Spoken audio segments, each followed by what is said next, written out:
Então, boa tarde a todos. Estamos começando o nosso discipulado, nosso primeiro discipulado do ano. E hoje o nosso tema, a nossa série que nós vamos estar trazendo hoje, nós vamos estar estudando, refere-se ao modelo de pessoas usadas por Deus. É um estudo bíblico acerca de formação, construção de caráter, de adaptação em terrenos difíceis, em terrenos complicados, em terrenos arenosos, em terrenos pedregosos, terrenos em que nós vamos precisar ter muita convicção no Evangelho de Jesus Cristo, ter muita maturidade nesse sentido. E eu passei assim de janeiro para cá preparando esses estudos que nós vamos fazer. Recentemente fiz a pregação, Daniel estava presente, não lembro se Davi estava, Acla estava, que foi sobre Gideão, que é um arquétipo que nós estaremos utilizando também, mas falarei de Gideão, falarei de Moisés. E o nosso tema central, ele está referendado ali em como Deus chama, como Deus molda e como Deus utiliza diferentes perfis de servos para cumprir seus propósitos, certo? Então, nós estaremos trabalhando nessa perspectiva. Então, pois bem, eu escrevi da seguinte maneira, prestem atenção. Este documento organiza e aprofunda a ideia de que as escrituras apresentam modelos recorrentes de pessoas usadas por Deus. O objetivo não é transformar a Bíblia em um catálogo de perfis psicológicos, mas observar, com reverência e rigor, como o Senhor costuma chamar, provar, formar e empregar servos em momentos decisivos da história da redenção. A linguagem que eu utilizei, né, que eu coloquei ali a expressão modelos de pessoas que nós estaremos nos inspirando e nos espelhando, é útil porque permite enxergar padrões. Deus levanta líderes, levanta intercessores, levanta reformadores, profetas, guerreiros, consoladores e homens fiéis no oculto. Entretanto, esses modelos não existem como moldes mecânicos. Então, vamos observar o seguinte aspecto da nossa vida. Não é porque Gideão passou por isso, não é porque Elias passou por isso, não é porque Moisés passou por isso, que eu também só vou ser chamado por Deus se eu tiver essas características. Eu só vou ser chamado por Deus se eu comer gafanhoto. Eu só vou ser chamado por Deus se eu liberar o povo da escravidão no deserto. Não, nós veremos que não é por isso aí que nós vamos andar, é por um outro caminho, vai ser um momento de inspiração, de reflexão e de pensamento sobre a vida dessas pessoas. E estaremos estudando também sobre a vida de mulheres, como é o caso de Ruth, como é o caso de Esté, que são pessoas que são também inspirações, são também modelos para nós. Então, como foi trazido aqui, eles são modelos que são sempre subordinados à soberania divina, à aliança e ao propósito redentor que converge em Cristo. Então, o principal que eu quero que vocês entendam é que todos os modelos que formos tratar ao longo das próximas semanas não são modelos que possuem méritos próprios, mas são modelos que são importantes e que são necessários, são úteis para os nossos estudos, porque todos eles estão caminhando em função do Evangelho de Jesus Cristo. São pessoas que têm em traço comum o desejo pelas coisas do alto e a utilidade que Deus realizou sobre a vida deles para que pessoas pudessem ser transformadas e situações pudessem ser moldadas. Então, se nós observarmos a realidade da nossa cidade, a realidade do nosso estado, a realidade do nosso país, nós entenderemos que precisamos ser esses tipos de pessoas, precisamos viver em função desses objetivos para que as nossas salas de aula, para que os nossos ambientes públicos, para que o lugar que nós estejamos fazendo parte sejam lugares que tenham pessoas transformadas, que tenham pessoas alcançadas e quebrantadas pelas nossas influências, pelo Deus que está agindo sobre as nossas vidas. Nesse primeiro eixo de estudo, nós estaremos nos concentrando nos fundamentos bíblicos gerais que estarão norteando o nosso futuro e estaremos dirigindo a nossa concentração ao primeiro modelo que eu escolhi, que foi Josué. Eu poderia escolher o Moisés, que antecede Josué. Eu poderia escolher a figura de Noé também, mas eu resolvi escolher Josué por ser uma pessoa que é muito famosa, na verdade, é muito famoso e para muitas pessoas é só resumido no texto de Josué, capítulo 1, versículo 9, que é ser forte e corajoso, etc, etc, etc. Por quê? Porque como é um texto que, na verdade, tem ali uma concepção de um homem sendo capacitado por Deus, ali dá a impressão de que realmente Deus está com você, então você pode fazer tudo. É que nem o texto, tudo posso naquele que me fortalece. Então, se você observar, esses textos eles vão ser mais famosos, mais conhecidos e mais propagados, porque falam sobre Deus estar capacitando o sujeito a fazer algo. Então, da mesma maneira, nós estaremos estudando isso e buscando entender esses conteúdos a fim do nosso próprio desenvolvimento.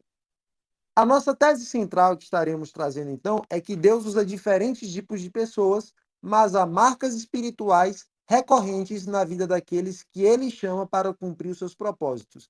E isso passa por, prestem atenção e, se possível, anotem de alguma forma aí.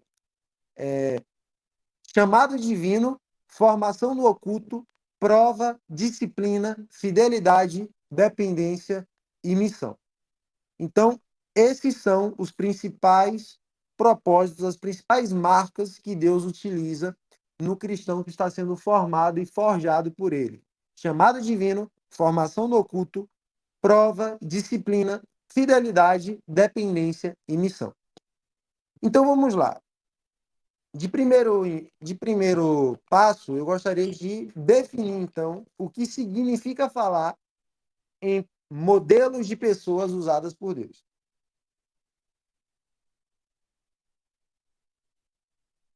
Falar em modelos não significa que Deus prefere um temperamento específico. Então, assim, quando eu comecei a estudar os temperamentos humanos por influência do pastor, muitas vezes eu achava assim, não, temperamento sanguíneo, ele é um temperamento que é muito melhor para pregar ou para evangelizar, porque o sanguíneo ele tem a tendência de ser uma pessoa altamente social, altamente comunicativa. O fleumático, ele é importante para os trabalhos de dentro da igreja, mas ele fora. Eu tinha esse pensamento. O colérico ele é bom para liderar, então o colérico só pode ser o presbítero, ou um pastor, ou um diácono, ou líder de SAF, etc, etc. E você vai ver, na verdade, na realidade da sua própria igreja e na realidade da sociedade cristã, que você possui ali diversas pessoas com diversos temperamentos que convergiram em um único ponto, ou melhor dizendo, no principal ponto. Eram pessoas que foram chamadas por Deus e que agiram em favor do Evangelho de Jesus Cristo. Então, por exemplo, se nós observarmos o temperamento de Moisés, uma pessoa mais retraída, uma pessoa que agiu por impulso, como nós vemos em Êxodo 2, pegou Êxodo 2, que é datado lá o momento em que Moisés comete um assassinato, mas também nós vemos Moisés diante de Deus de uma maneira retraída e medrosa, onde ele ali aponta que o seu servo, o seu irmão Arão, seria muito mais capaz do que ele para executar um chamado divino. Inclusive, tem post na página do Hobbit, que foi Emanuel que fez, uma resenha sobre comparando o chamado de Bilbo com a vida de Moisés. Moisés é uma pessoa que se tornou retraída não, perdão.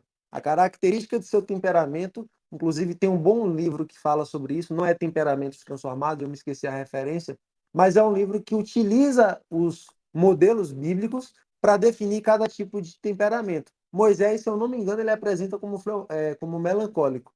E você tem Pedro. Pedro é totalmente diferente de Moisés.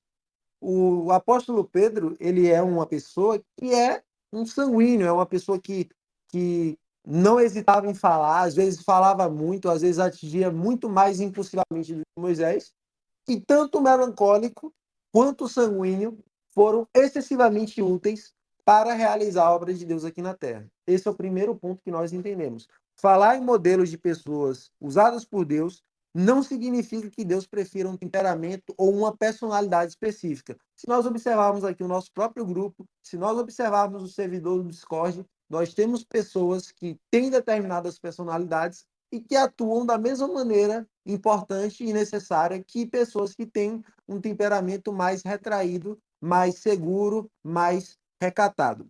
É, e também nem que exista um perfil humano naturalmente mais apto ao reino. Então, se você observa o próprio Moisés, que eu já falei, se você observa a história de Jeremias, Jeremias é conhecido como profeta chorão. É o profeta ali que se sente extremamente imaturo e inapto ao exercício de suas vocações. Moisés, a mesma coisa. O próprio Gideão também. Nós vimos na pregação de Gideão que Gideão ele fala, eu era o menor da SESI, sou o menor da casa do meu pai, etc, etc. Só que você vê Pedro sendo uma pessoa impulsiva. Você vê Paulo carregando uma fraqueza consigo mesmo, um espinho na carne de Paulo. Então, assim, existem diversos tipos de pessoas com diversos contextos, com diversas circunstâncias. É o que eu costumo falar. Nós não podemos olhar para as outras pessoas e observar nelas o modelo perfeito a ser seguido e que só vai dar certo se for do jeito delas.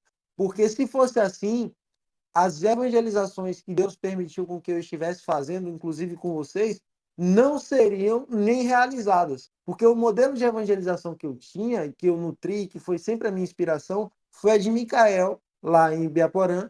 E Micael, ele evangelizava em um campo de futebol. Então, ele tinha ali a disponibilidade de levar muitas pessoas, porque é um campo de um jogo de futebol, são 22 pessoas, dois goleiros e 10 jogadores de ele era o juiz e sempre tinha reserva. Então assim, Mikael, ele tinha a possibilidade de levar pessoas para o campo e a partir disso daí eu já não teria isso, porque eu não tenho intimidade com a prefeitura para Sacramento Neto, nem com o campo da BB, e nem quadra, ginásio, enfim.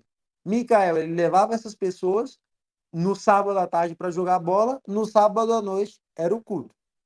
Então, ele tinha essa disponibilidade, ele conhecia muitas pessoas para que pudesse formar um grupo com mais de 22 pessoas para levar em campo, e ali ele tinha também um horário no campo e ele podia pregar o evangelho ali, que é uma circunstância que eu não tive. Quando eu comecei a evangelizar, nós estávamos em pandemia. Eu comecei a evangelizar, era por Google Meet, as reuniões do Google Meet, eu sei lá, a Acla já participava das reuniões. E aí, então, a partir daí, eu comecei a trabalhar nesse sentido. Mas por que eu estou utilizando a minha evangelização como modelo e a evangelização de Micael? Para falar que as circunstâncias são diferentes. Davi não pode olhar para a sua vida como se você tivesse que ser igual a Daniel, ou igual a Emanuel, ou igual a mim, ou igual a Micael. Cada um tem um modelo de vida diferente, tem contextos diferentes, tem circunstâncias emocionais diferentes, tem circunstâncias sociais, circunstâncias financeiras. Tem pessoas que vão morrer, talvez só vão ter evangelizado uma pessoa, talvez só vão ter evangelizado uma família, mas foram tão importantes quanto pessoas que pregaram o evangelho para multidões e multidões. Nós temos que entender isso. Tem pessoas e elas escreveram livros, elas contribuíram significativamente, mas foram ser lembradas ou reconhecidas 20, 30, 40, 50 anos depois de suas mortes. O que nós precisamos entender é, apesar das nossas circunstâncias, nós devemos estar disponíveis para o exercício do Evangelho de Jesus Cristo da maneira como Deus quiser e não da maneira como nós queremos. Por isso, modelos de pessoas usadas por Deus significa padrões recorrentes de caráter, chamado, resposta, prova e serviço encontrado nas Escrituras. Em outras palavras, não se trata de classificar pessoas por estilo, mas de perceber como Deus forma instrumentos. Inclusive, coloca no chat aí para Cauã, se for o caso do microfone aqui descarregar e ele não estiver me escutando, para ele notificar aí, por favor. Esse ponto é importante porque evita dois erros. Preste atenção. O primeiro erro é psicologizar demais a Bíblia, como se essa narrativa sagrada fosse apenas um repositório de perfis humanos. O segundo é ignorar a pedagogia da narrativa bíblica.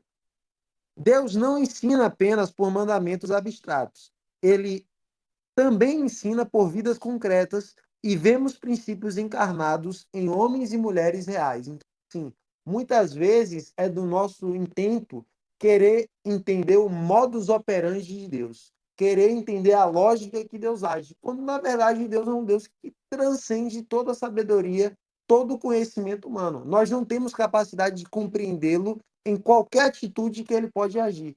E isso só já é argumento suficiente para não utilizarmos qualquer desculpa que nos impeça de exercer o chamado.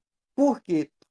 Porque se você olhar para você, para suas fraquezas e vulnerabilidades, você está ignorando que essa impossibilidade que você está colocando em seus ombros, que faz com que Deus não haja sobre a sua vida, Deus não te capacite para tocar um instrumento, Deus não te capacite para pregar, Deus não te capacite para orar, para evangelizar, essa impossibilidade que você está criando é uma impossibilidade que não tem qualquer compromisso com a transcendência que Deus leva consigo. Deus é um Deus que não existe impossível. Então, se nós partirmos do pressuposto que, pelos nossos olhos humanos, pela nossa lente lógica, nós somos pessoas incapazes de pregar o evangelho nas escolas, incapazes de pregar o evangelho dentro de casa, incapazes de ter uma vida de oração, incapazes de sermos mais inteligentes, incapazes de termos uma rotina, nós estamos esquecendo que Deus é um Deus capaz de mudar essa circunstância, de mudar esse contexto, de trabalhar em nossas vidas. Eu estava conversando com um amigo antes de ontem, é um amigo que participa também do nosso servidor, e ele estava falando comigo porque o ano de 2024 foi um ano que ele foi para fora e ao ir para fora ele perdeu um ano. Não foi nem ano sabático que ele tirou, foi um ano de destruição mesmo da própria vida dele. Foi um ano que ele se entregou para bebidas, se entregou na utilização de cigarro eletrônico, etc, etc. E agora esse meu amigo ele está passando por um processo de mudança, um processo de regeneração, um processo de leitura da palavra, um processo de oração, ele está sendo frequente em sua vida espiritual. Só que o interessante é que eu falei com ele da seguinte maneira: se você estivesse em 2024, se nós voltássemos ao tempo, você imaginaria que você estava vivendo isso? Ele falava, não, eu consideraria isso impossível. E da mesma maneira sou eu. Se eu imaginasse, se você chegasse a mim em 2020, que nesse momento eu estaria fazendo um discipulado com vocês, depois de ter preparado um estudo muito denso sobre o que vamos falar nas próximas semanas, gravando isso em um servidor de Discord que estamos orando dia após dia e que existem pessoas que estão fazendo devocionais, e perguntassem para mim se eu considerasse isso possível, eu iria automaticamente responder que não, que isso é uma loucura, que não tinha capacidade. E se vocês chegassem para mim há 10 anos atrás, na verdade, se vocês chegassem a minha mãe, ao meu pai, qualquer pessoa que estava em minha volta, iria considerar isso tão impossível quanto. Por quê? Porque eu era uma pessoa muito tímida, eu era uma pessoa muito retraída, eu era uma pessoa fechada. Só que o que é que faz com que você passe por mudanças, passe por transformações? Preste atenção, não são as suas circunstâncias, não são o seu agir, não é o seu agir, não são as suas próprias vontades. É o que Deus realiza na sua vida. É a forma como Deus age sobre você. Então, se nós observarmos as circunstâncias de vocês dois, são pessoas que talvez ano que vem ou daqui a 2 anos já não estarão mais em Rua Barbosa. Então, se nós observarmos logicamente, o tempo de um discipulado, assim, de você evangelizar uma pessoa, fazer um discipulado na vida de uma pessoa, geralmente leva um ano, né? Para a pessoa ali ela começar a ter uma frequência. Nós podemos observar isso na própria vida de Emanuel, na própria vida de Daniel, quando vocês começaram a ter ali uma determinada maturidade dentro disso, é por aí. Só que o que acontece é o seguinte: por que que vocês estão aqui então? Porque vocês acreditam que Deus é possível para utilizar você. Deus pode fazer o possível e o impossível para que vocês possam transformar vidas aqui em Ruba. Ou no futuro, nós não sabemos quando. Nós sabemos que um momento certo ele estará nos utilizando em favor da glória dele e da honra. Essa deve ser a nossa oração dia após dia. Nós não devemos escolher como Deus deve agir em nossas vidas. Nós só devemos pedir que ele esteja agindo sobre as nossas vidas. Até que vocês entenderam? Cauã, dê um joinha aí se você está entendendo, por favor. Passando nisso, eu gostaria de trazer então um outro ponto que a gente costuma errar e costuma cair. Preste atenção que isso é muito necessário. Eu escutava muitas pregações do pastor Paulo Júnior, que eu gosto excessivamente dele, e logo ao escutar as pregações dele e tudo mais, eu via muito ele falando sobre os heróis da fé que nós vemos no livro de Hebreus. Eu via muito ele falando sobre os avivamentos que ocorreram. Então, assim, ele falava sobre Jonathan Edwards, sobre George Whitefield, sobre pessoas como o Dr. Martin Lloyd Jones. Ele falava sobre John Knox. Ele falava sobre, eu não sei se era Elizabeth I, rainha da Inglaterra, não me lembro. Não, acho que eu estou fazendo uma confusão aqui. Mas ele utilizava muito homens e mulheres que eram muito santos, que tinham uma vida de oração, que tinham uma vida de leitura bíblica, que tinham uma vida muito sincera, muito devota e muito entregue. E o que acontecia? Quando eu via todo esse arranjo e eu olhava para mim, eu falava, gente, eu não sou crente. Eu não sou cristão. Eu não sou capaz de executar o que essas pessoas fazem. Eu não sou capaz de trazer um avivamento. E eu orava, orava, orava e continuava pecando e continuava falando. E eu pregava, pregava, pregava, mandava áudio. Agora vai e nada. Por quê? Por que que isso ocorre? Porque, primeiro, você tem que respeitar o seu tempo. Como eu falei, cada um tem uma circunstância. Cada um tem uma particularidade e é nessa particularidade que Deus te dá uma maturidade, que Deus te dá uma edificação, que Deus constrói o caráter. Nós vamos ver isso aqui ao longo dos nossos estudos. Segunda coisa, eu olhava muito para o esforço humano. Eu olhava para os meus méritos. Eu não olhava para quem Deus é. Então, quando nós estudarmos os modelos a serem seguidos, eu não quero que vocês foquem em admirar quem essas pessoas eram de uma maneira humana. Mas eu quero que vocês entendam quem estava por trás dessas pessoas para que elas fossem capazes de exercer o ofício que elas exerceram. Então, é tanto que a Bíblia ela mostra as virtudes dos homens usados por Deus, mas também mostra as fraquezas. Nós vemos o passado de Paulo, nós vemos as negações de Pedro, nós vemos a irritação de Moisés, nós vemos o, a, os adultérios cometidos por Salomão e a deslealdade que Davi cometeu com o general Urias. Tudo isso está mostrado, porque a Bíblia ela poderia simplesmente passar um pano para isso e esconder isso e só mostrar a maneira perfeita, o modo perfeito dos grandes tipos bíblicos que existem dentro da palavra sagrada. Só que a Bíblia mostra os erros. Claro, vão existir pessoas como José do Egito, vão existir pessoas como o profeta Daniel, vão existir pessoas como Elias, que nós não vamos ver uma, uma abordagem que os pecados delas estejam ali. A gente não entende, não vê, pelo menos não é documentado onde estavam os erros dessas pessoas.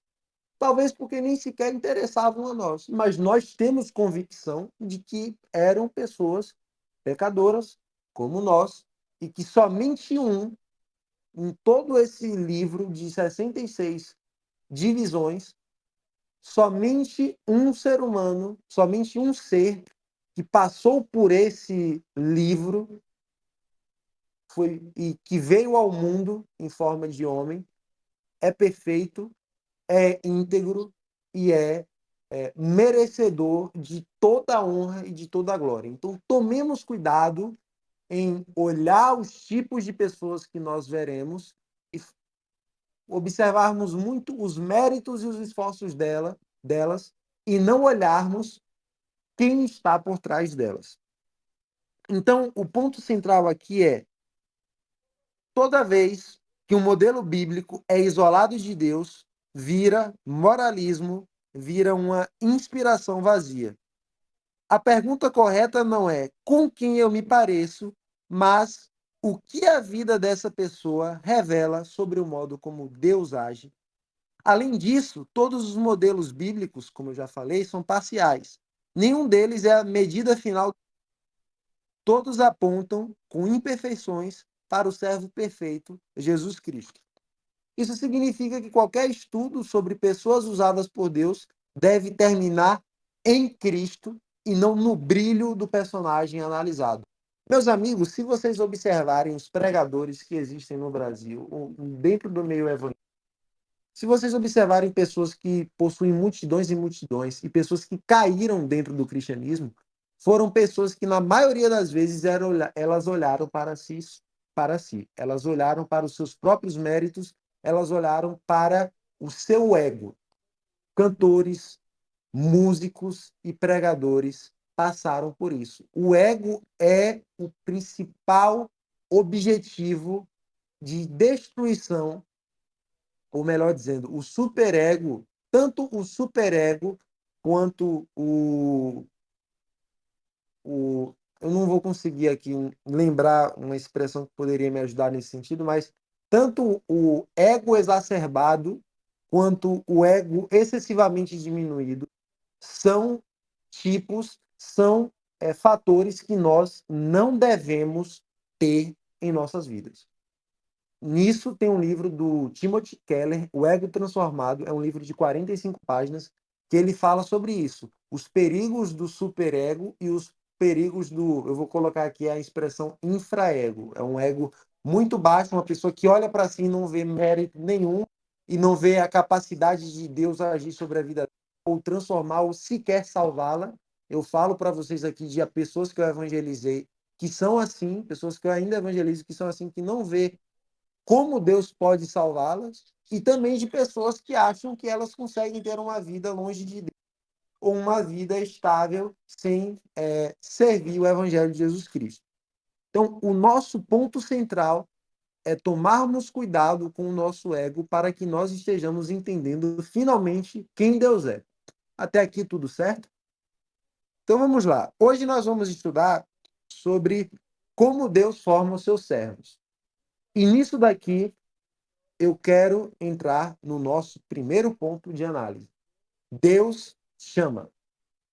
Deus chama. Não é você que vai a Deus, é Deus que vai a você. A Escritura insiste na prioridade do chamamento divino. Moisés não se oferece no Sinai. Ele é enviado por Deus. Vem agora e eu te enviarei a Faraó. E aqui eu quero que vocês abram suas Bíblias em Êxodo, capítulo 3, do versículo 10 ao versículo 12. Dan, por favor, esteja realizando a leitura de Êxodo, capítulo 3, do versículo 10 ao versículo 12.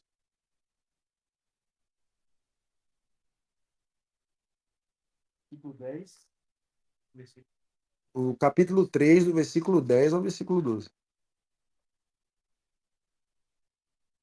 Vem agora, pois, e eu te enviarei a Faraó, para que tires o meu povo, os filhos de Israel, do Egito.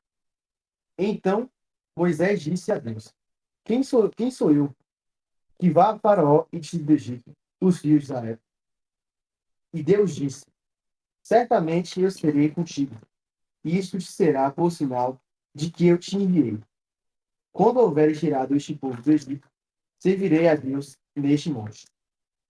Então, pessoal, de início, primeiro ponto que nós temos aqui, com base no chamado de Moisés, tá? A gente vai para Jeremias, vai para os outros, mas com base só no chamado de Moisés, o primeiro ponto é de que Deus se apresenta a Moisés. Se vocês observarem o texto aí, se vocês podem observar o contexto depois, todo o material vai ser disponibilizado no grupo. Mas o ponto é que Deus, ele está falando diante de Moisés e ele está expressando o quê? Ele está expressando que ele esteve diante de Moisés. Ele estava buscando Moisés. Ele estava chamando Moisés. Isso aqui, de certa forma, é excessivamente importante. Porque isso daqui já quebra o princípio de que o homem ele vai a Deus. Não vai. É aquela questão. O homem perfeito, Adão, conseguiu não ir a Deus, conseguiu cair. Imagina o imperfeito. Então nós não podemos entender em momento algum que nós temos méritos ou participação na obra redentora de Cristo Jesus por nós. É tanto que eu estava até refletindo sobre algumas oportunidades que eu tenho na igreja de pregar, e muitas vezes assim, nossa, o que eu penso é, poxa, hoje vai dar lotação, hoje vão ir muitas pessoas, hoje vai dar tudo certo. Aí chega, por exemplo, semana passada, aquela chuva toda, sei lá, foram 40, 30 pessoas, não sei, por aí. Só que eu penso nisso também para falar assim, olha, isso daqui é importante para mim, porque é para eu entender que não é quando eu quero que as coisas vão acontecer. Porque se dependesse de mim, desde 2022 a igreja já estaria cheia, a UPA já estaria cheia, a UCP já estaria cheia, o MP já estaria cheia. Só que, partindo desse princípio, nós temos que perguntar a nós também se nós já estamos capacitados, preparados e trabalhados por Deus para agir nesse sentido. Para estar com uma igreja com esse tamanho, se nós já temos essa maturidade, se nós já temos essa preparação bíblica. E aqui vem um ponto interessante. Nós veremos depois. Logo que Deus te chama, aceite o serviço. Agora, quando Deus te chamar para te preparar, respeite o tempo que você vai estar sendo preparado. Não queira precipitar-se, não queira achar que você já é excessivamente capaz, excessivamente competente. A dúvida, ela é importante. A dúvida, ela é crucial. A dúvida da sua fé é importante para que você possa construir uma maturidade, construir uma seriedade, construir uma segurança dentro do próprio Evangelho de Cristo. Porque se você não duvidar da fé que você está carregando, você não conseguirá levar outras pessoas a ter certeza dessa fé. O ponto central é: o problema não está em duvidar de sua capacidade. O problema está em você achar que Deus não vai fazer nada na sua vida ou que você consegue fazer tudo sem o agir de Deus em seu coração. Vocês entenderam até aqui? Então nós vamos para o segundo ponto. Jeremias não constrói a própria agenda profética. Ele ouve. E aí eu vou pedir para Emanuel estar lendo Jeremias capítulo 1, do versículo 4 ao versículo 10. Eu quero que todo mundo também esteja em Jeremias capítulo 1, do versículo 4 ao versículo 10.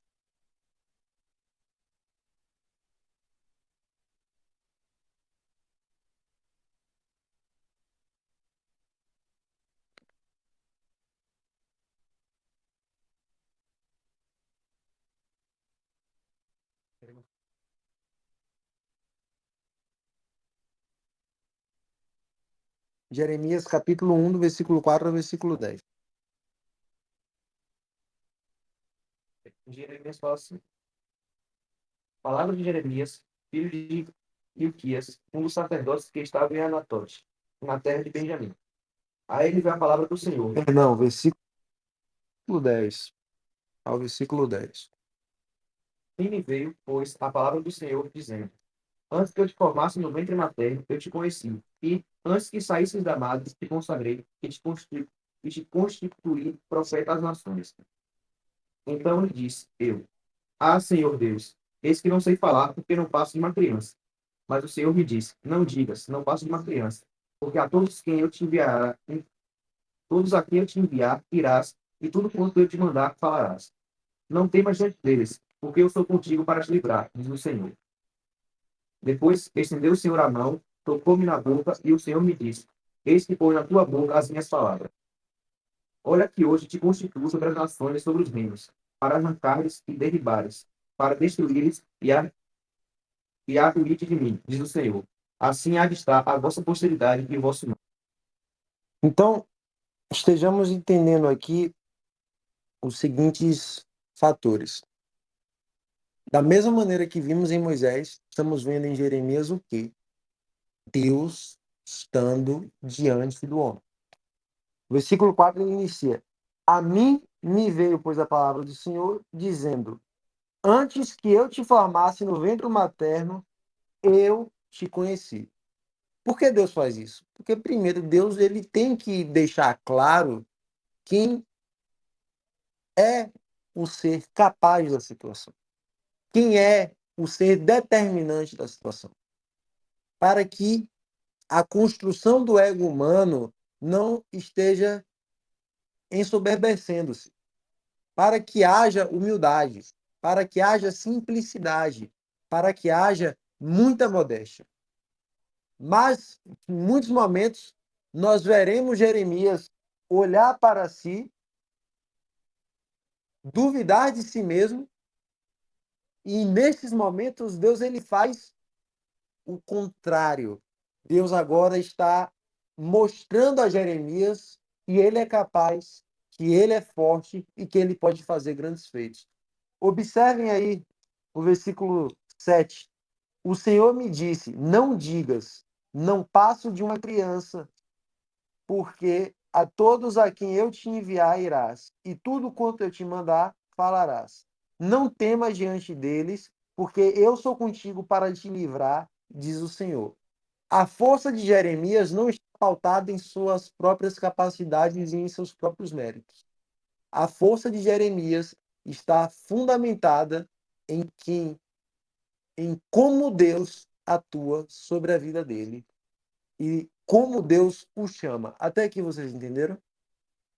Então vamos lá. A partir disso, nós vemos que o chamado de Deus, ele não é um mero convite emocional. Na Bíblia, ele é a iniciativa soberana de Deus que confere identidade e tarefa. Isso produz duas consequências, prestem muita atenção. Primeiro, ser usado por Deus não nasce do desejo de relevância, mas da submissão ao Senhor. Segundo, a segurança do servo não está em sua habilidade, mas na palavra daquele que o chama. Segundo ponto do nosso estudo.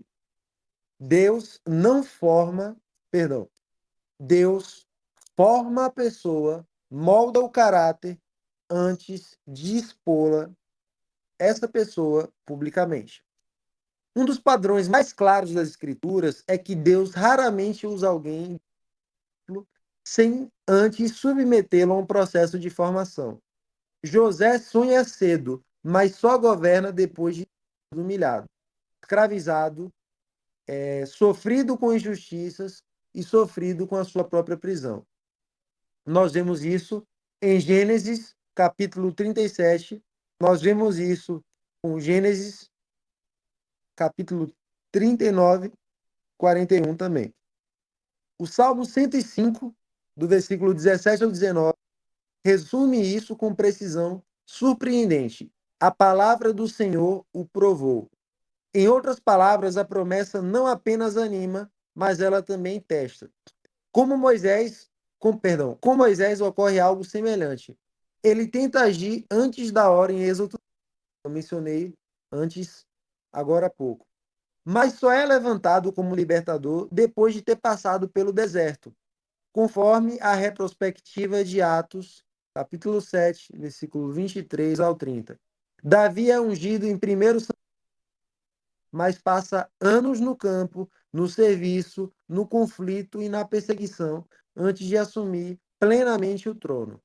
Paulo, após a conversão, ainda passa por etapas de reclusão e amadurecimento que nós vemos em Gálatas 1, 17 ao 18. Antes disso, é só por questões, só por uma dúvida que eu tenho para tirar.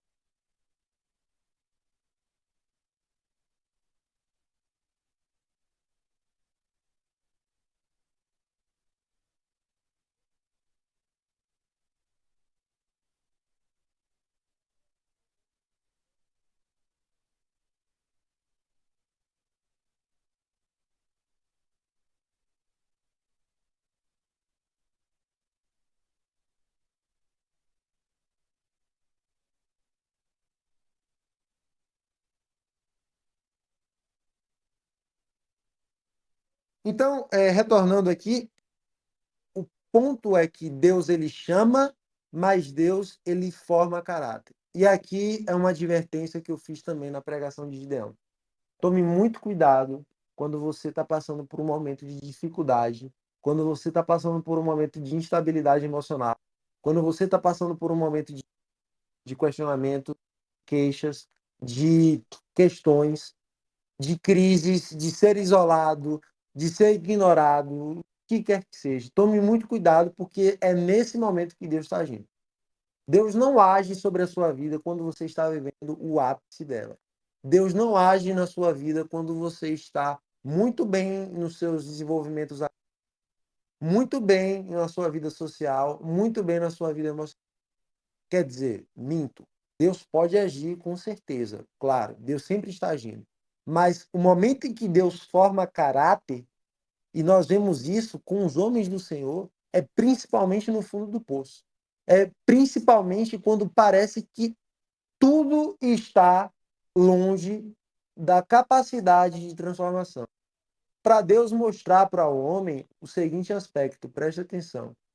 Quando as coisas fogem das tuas circunstâncias, quando você já não tem mais controle do momento que você está vivendo, quando você fica um mês por um momento triste em sua vida, quando você passa por crises em sua fé e sua identidade espiritual, Deus começa a agir sobre você.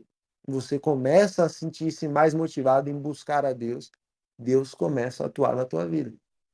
É inúmero a lista de pessoas, é inumerável a lista de pessoas que passam por isso, ano após ano, dia após. Então, Deus ele forma o caráter antes de expor publicamente. E aqui vai um conselho para vocês. Respeite esse tempo. Respeite a formação. Não seja procrastinador e entenda o seguinte: não é porque vocês ainda não estão prontos ou preparados que vocês têm que ficar de braço cruzado. Porque conhecendo a personalidade de alguns, é muito fácil e é muito perceptível que essas pessoas elas utilizem dessa argumentação aqui para ficar de braços cruzados, jogando Roblox, descansando em casa e as pessoas morrendo, indo para o inferno, destruindo suas vidas emocionais. E a pessoa, não, Deus ainda está trabalhando sobre a minha vida. E ele dormiu 3 da manhã, sem ler nenhum livro, sem orar, sem fazer nada. Então, então o que eu trago para vocês é, pessoal, se você ainda não está apto para estar pregando ativamente o evangelho, fazendo o que quer que seja, que você esteja estudando, que você esteja interiorizando a si mesmo. Nós precisamos de cristãos que conseguem lidar consigo mesmo, que conseguem passar por tempo em silêncio, que conseguem passar por dificuldades adversas de suas próprias perspectivas, em sua própria forma de lidar com isso. Nós não podemos ter cristãos que hoje foram transformados ou hoje receberam esse chamado e amanhã já querem estar agindo ativamente em todos os 4 cantos do mundo. Eu conheço uma pessoa que ela começou a pregar o evangelho assim. A igreja dela deu uma disponibilidade, eu achei assim, até muito precipitada, a disponibilidade que ela recebeu. E assim, passou uns 2 meses, a pessoa já estava, acho que ela se acha uma blogueira, ela já estava comentando sobre a possibilidade de se tornar vereador. E aí eu utilizo até uma frase assim: eu vou ocupar este cargo que é meu por direito, em nome do Evangelho de Cristo Jesus. E aí o que acontece é o seguinte, meu filho: o que mais existe no mundo, excessivamente procrastinadoras, mas são pessoas excessivamente precipitadas, ansiosas. Você recebe hoje um chamado, você não consegue entender que você tem que passar por um processo de descanso, por um processo de silêncio, por um processo de transformação em sua própria vida para que outras pessoas sejam transformadas. Elas não querem, elas não conseguem respeitar esse tempo. É que nem um relacionamento. Então, assim, você vê os relacionamentos Hoje, o casal ele começa a conversar, amanhã eles já querem construir uma. Querem, e aí a gente observa isso, e por mais que seja cômico, é uma grande verdade. É uma grande verdade. Você não tem amizade dentro de relação. Você não tem tempo de oração, você não tem maturidade disso daí, você não tem conversa, você não tem diálogo, você só tem precipitação o tempo todo. Então a pessoa hoje, ela começa a perceber que essa pessoa que está ao lado dela pode se tornar um namorado ou uma namorada. Amanhã ela já quer pedir um presente caro, já quer arranjar um compromisso, falar de futuro com ela, etc, etc, etc. Essa é uma marca da nossa geração. Nós temos as pessoas também que são muito preguiçosos, são muito lerdos, demoram 10 anos para pedir 10 anos para pedir a pessoa em casamento, mas nós temos excessivamente jovens precipitados. Ou temos também jovens que poderiam estar trabalhando em sua interiorização, trabalhando na pregação do evangelho, mas que preferem pular etapas. Pular etapas. E isso daqui é muito sério, por mais que eu esteja rindo. Por mais que eu esteja rindo. Porque, para mim, assim, é inadmissível uma pessoa de 12 a 17 anos cogitando isso daí. Mas é o que mais vemos em nossa sociedade, tanto dentro de igreja quanto fora. Então, meu amigo, respeite o silêncio que Deus está dando para você, velho. Respeite esse silêncio que Deus está agindo. Agora, haja, atue. Todo dia você esteja fazendo alguma coisa para te dar mais maturidade. Mas não seja uma pessoa preguiçosa, nem muito menos seja uma pessoa precipitada em tudo em suas vidas. Por fim, nós temos os últimos 2 pontos do nosso estudo de hoje. Deus, como já falei, ele trabalha no oculto, né? E aí nós vemos que a preparação divina frequentemente começa longe da visibilidade. Davi aprende a fidelidade cuidando de ovelhas. Ali ele enfrenta leão e urso. É ali que o seu senso de responsabilidade, como nós vemos em 1 Samuel, capítulo 17, versículo 34 e 37. Eliseu é reconhecido, antes de tudo, como aquele que servia Elias de modo simples, segundo a Reis, capítulo 13, versículo 11. Aqui eu tenho que ponderar uma coisa. Meu amigo, não tenha vergonha, não tenha medo, não tenha um faça você assim ser incomodado em ser sombra de alguém. Eu falo isso porque eu já vi dentro da igreja, dentro de igrejas, pessoas que se incomodavam com outras pessoas que tinham um papel mais público, um papel mais chamativo, um papel mais que tinha ali maior visibilidade. Então, eram pessoas que, assim, eu, por exemplo, já fiz um elogio para uma pessoa, não na presença dela, mas eu falei, fulano é uma pessoa tão desejosa pelo Evangelho de Jesus Cristo, tão pregadora, prega bem e tal. E a pessoa que estava ao meu lado, que iria ocupar alguns cargos que a pessoa a qual eu estava elogiando ocupava naquele momento, essa pessoa ela meio que desdenhou. Ela utilizou ali uma crítica meio que ácida para falar, não, mas não é bem assim, tal, para como depreciar a imagem daquela pessoa que eu estava elogiando. E eu percebi que ela estava fazendo isso porque ela não estava ocupando o cargo que aquela pessoa ocupa. Meu amigo, não tem essa postura. Não tem essa postura. Se fulano de tal está evangelizando 20 pessoas, se fulano de tal passou na faculdade de medicina com 17 anos de idade, se fulano de tal com 16 anos passou na prova do I, parabéns. Cada um tem um chamado, cada um tem uma vocação, cada um tem um caminho a ser seguido. E Deus é soberano em todos os caminhos. Então tome cuidado, não tenha medo de ser sombra. Não tenha orgulho que faça com que você pense assim, nossa, a pessoa tal está tendo mais holofote do que eu. A pessoa tal está tendo mais brilho do que eu. Eu sempre recebi oportunidades para ser incorporado dentro do nosso estudo, mas eu sempre tive muita oportunidade em muito lugar que eu trazer uma mensagem do evangelho ou de pregar. Recentemente, alguns pastores em um evento que eu estava falaram que se fosse possível que no momento em que eu estivesse na cidade deles, que eu estivesse levando a mensagem, Mas observem que, apesar disso tudo, eu nunca cheguei a fazer até hoje, eu peço a Deus que até o fim dos meus dias seja assim, uma autopromoção. Ah, eu sou esse cara, eu sou fulano de tal. Ontem a gente estava na conversa, eu não sei se foi tu ou se foi Emanuel que estava na conversa, com aquele nosso amigo, e ele estava falando de uma amiga que tinha necessidade de fazer autopromoção. Falar, não, você tem que ser o meu amigo porque eu sou muito gente boa, eu sou muito inteligente, eu sou muito legal. A nossa postura não pode ser assim, de autopromoção. O cristão não pode ser assim. Muito cuidado com o seu ego, muito cuidado com a sua vaidade, em tudo. Seja sempre simples, seja sempre o mais humilde, seja sempre o que vai servir. Eu falo para vocês que os melhores pregadores que eu conheço, ou assim, as pessoas que eu mais tenho como referência dentro do cristianismo, na minha contemporaneidade, são pessoas excessivamente simples e humildes. Falo com vocês assim de todo o coração. Outro ponto, né, que eu devo trazer aqui para nós finalizarmos.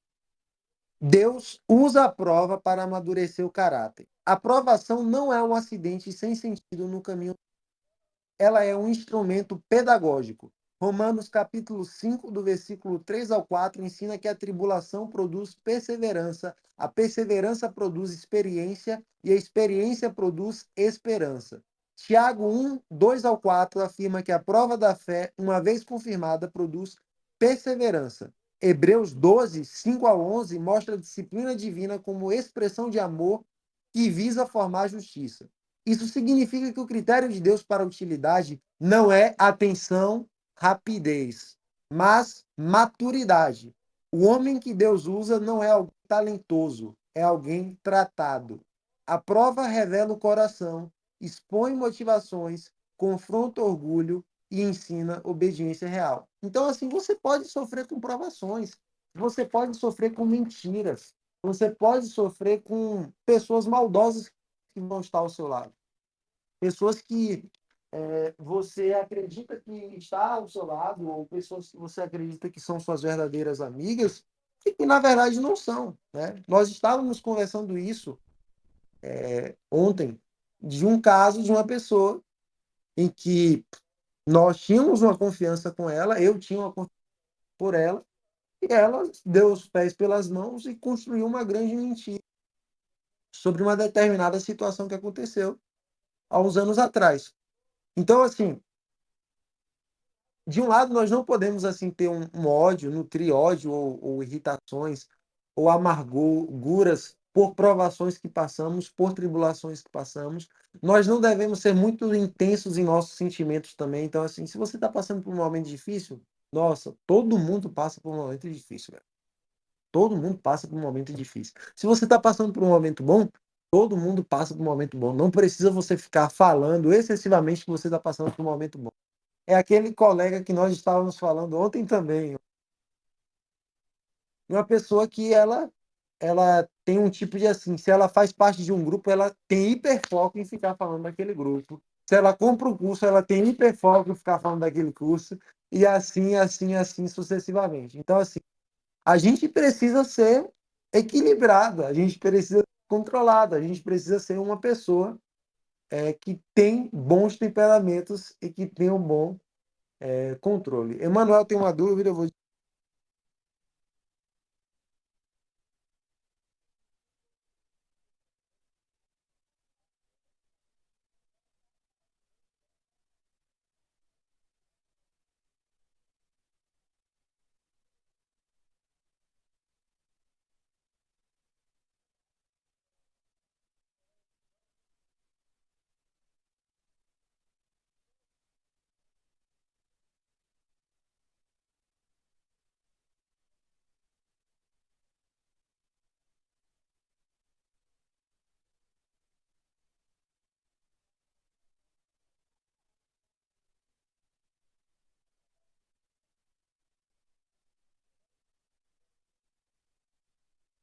Então, assim, pessoal, por fim, hoje eu quero passar isso com vocês, né? Hoje falamos do Deus que chama, do Deus que forma do Deus que trabalha no oculto, do Deus que usa a prova e a tribulação para amadurecer o caráter. Todas as referências vão ser disponibilizadas para que vocês estejam lendo ao chegar em casa e estejam estudando mesmo esse material que eu preparei com muito cuidado, com muito zelo, com muito carinho. E os dois últimos pontos é que Deus resiste ao orgulho e exalta, e Deus espera, e Deus faz com que você tenha que esperar o tempo dele e não o seu tempo. Então, diante disso tudo, nós terminamos o nosso primeiro estudo.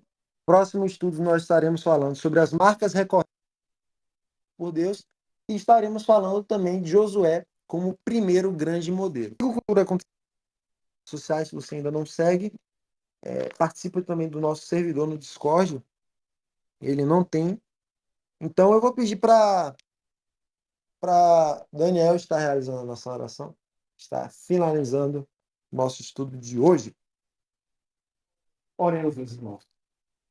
Senhor Deus, eterno e maravilhoso Pai, Deus de Abraão, Deus de Isaac, Deus de Jacó. Te agradeço, meu Pai, por esse estudo que aqui foi feito, que essa palavra que aqui foi dada entre em nossos corações, que nós a cada dia possamos nos espelhar mais nesses profetas, nesses exemplos maravilhosos que Mateus trouxe aqui para nós. Que o Senhor possa também, meu Pai, abençoar a vida de Mateus, que trouxe tudo, que o Senhor possa, assim, abençoá-lo de maneira grandiosa, que o Senhor possa capacitá-lo cada vez mais para trazer mais palavras como essa, e que o Senhor possa firmá-lo cada vez no teu evangelho e na tua palavra. Assim te oro e te peço, em nome de Jesus Cristo. Amém.